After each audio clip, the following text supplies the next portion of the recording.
With the 2021-2022 NBA season starting like 2 weeks ago, there's already been multiple players who have been playing absolutely crazy, playing out of their mind, and there's also players who have been playing absolutely horrible. But in my opinion, no one has been playing as good at a surprising level as Miles Bridges. So far this season, Bridges is averaging 25 points and 8 rebounds while shooting over 50% from the field. He's straight up hooping right now. He's looking like an all-star this year, and unlike a lot of people who are like saying, oh, Bridges is gonna fall down to earth, he's not gonna continue to play at this high level. I actually think Bridges is gonna play at a high level. I do see him playing at even an all-star level, and for that reason I decided to make this video where I'll be giving 4 reasons as to why Miles Bridges will be an all-star this season. But before we get into the video, I ask you to drop a like on this video as it does help my channel grow. Subscribe to my channel if you want daily NBA content. Also, if you want to help me reach my goal of 2,000 subscribers. Also, drop a comment on this video as I do respond to all of my comments. And play that intro.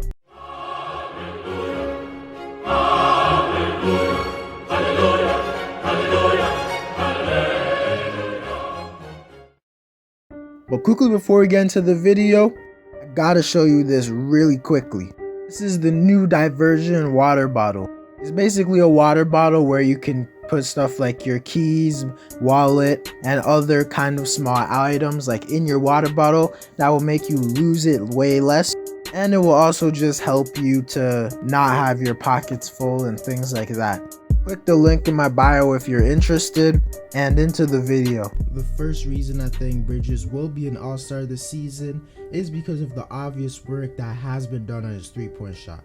I'm not going to sit over here and act like Miles was a bad three-point shooter last season, because he did shoot over 40%, but even though he's shooting a little bit worse percentage-wise as he's only shooting 39% for this year, you could just tell Miles is a much improved three-point shooter as he's way more confident and just a better shooter, because last season if Miles was not open from 3, he was not going to take the shot. But so far this season, Miles has been attempting 3-pointers where defenders are guarding him close. He's doing step backs, he's shooting 3s off the dribble, etc.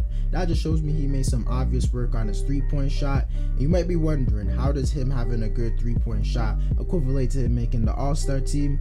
And the reason is because if you want to make the all-star team, you're going to have to put up some impressive numbers. And by just making more 3-pointers, it's going to add more points to his totals, like points total.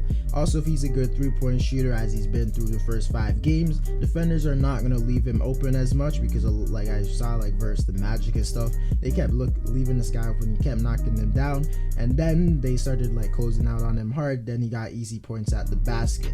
And I feel like Bridges isn't going to shoot as well as he's been doing so far, but I think he'll shoot 37 or 36% from 3 while being a guy who could consistently hit off the dribble 3s. And I think that'll just add to his point total, make him look like a better player, because I've also noticed that his teammates have just been giving him the ball way more, and I think a big part of that is because his teammates trust him way more when it comes to his 3-point shot than they did the previous year. The second reason I believe Miles Bridges will be an all-star this year, because he has something to prove, because after this season, he's going to be a restricted free agent, meaning he's probably going to get the big bucks. And I honestly think I heard somewhere that Miles was offered a contract, but he declined it because he wanted to bet on himself to become a better player. And honestly, I think that is part of what is making him do so good. If Bridges can be a literal all-star before his 5th season, I think he could legitimately get the max amount of money that he can get, because Michael Porter Jr. got a super max and he hasn't even made an all-star team, and he literally has only 1 fully healthy season in his career.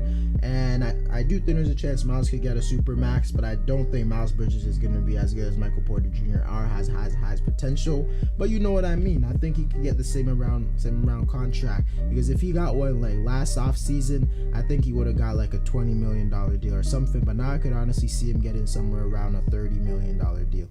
If a guy like Bridges is just that motivated, I definitely think he has been putting in the work this offseason to improve his game.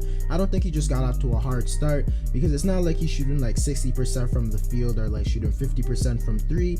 I honestly think this type of efficiency can maintain itself.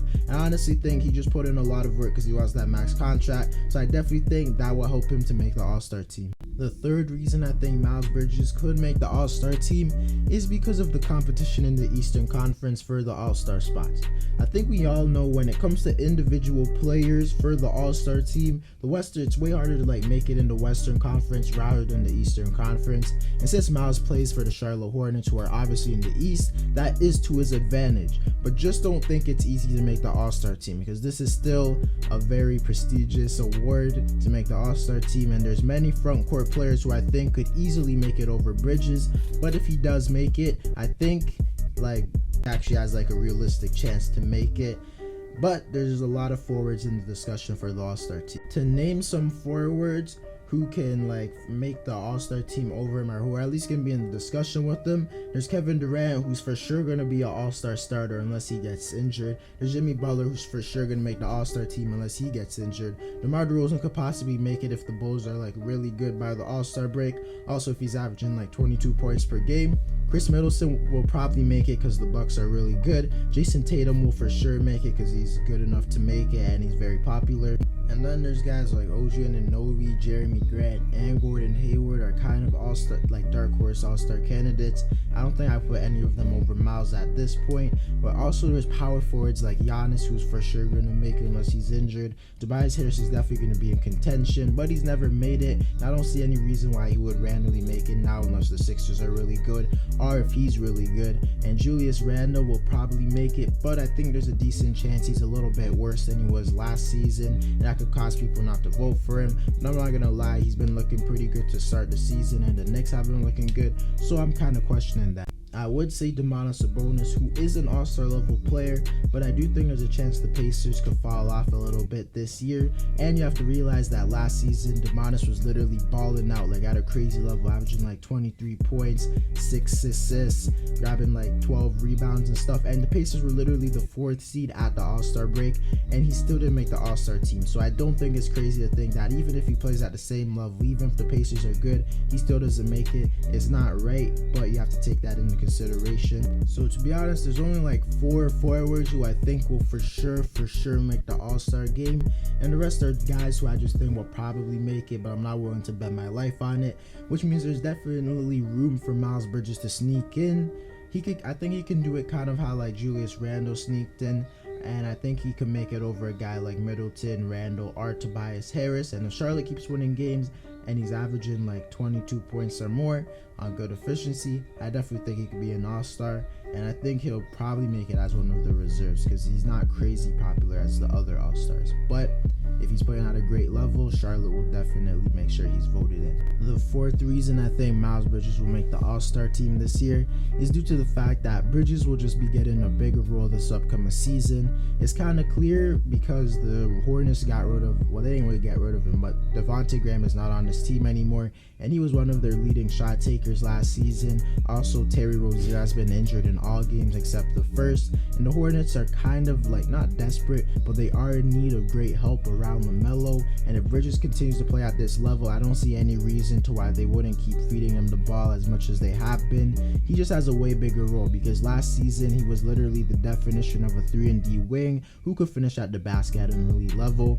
but now I think he's going to be viewed more than just a 3-and-D wing, but a guy who's actually a wing scorer. And last season Bridges would usually get the ball if he was open or if he was cut into the rim, but now I think they're just going to give him the ball and make him go to work and create plays. You also have to realize that he's actually been an elite defender so far, as he's great on the perimeter, great at helping, and he's very versatile. So I definitely think all of that could lead to him just being better and making the All-Star team. To conclude the video, Bridges making the All-Star team at this point is really a hot take, and it's kind of outlandish, but I just feel like Bridges is going to be similar to Julius Randle. I think he's going to surprise everyone, come out of nowhere. I'm not going to lie, I don't think he's going to fall off too much. If he averaged 25 points, I wouldn't even be that surprised, but if I had to be honest, I think he'll average somewhere around 21 or 22 points on similar efficiency to what he's doing right now. Honestly, I wouldn't be that surprised, but to be honest, there is a chance that Bridges is even going to become the second or maybe even the best player on this team. The only reason I wouldn't say he's the best player is because LaMelo's such a great playmaker. He does other stuff at an elite level, but Bridges is definitely coming up the ranks, and as of right now, I definitely think he's the leading candidate for the Most Improved Player award, and it's just good to see him succeed because I always liked him. Anyways, guys, that's it for the video. Let me know if you think Miles Bridges will be an all-star. Drop a like on this video to help my channel grow. Subscribe to my channel if you want daily NBA content. Also, if you want to help me reach my goal of 2,000 subscribers. Also, drop a comment on this video as I do respond to all of my comments. And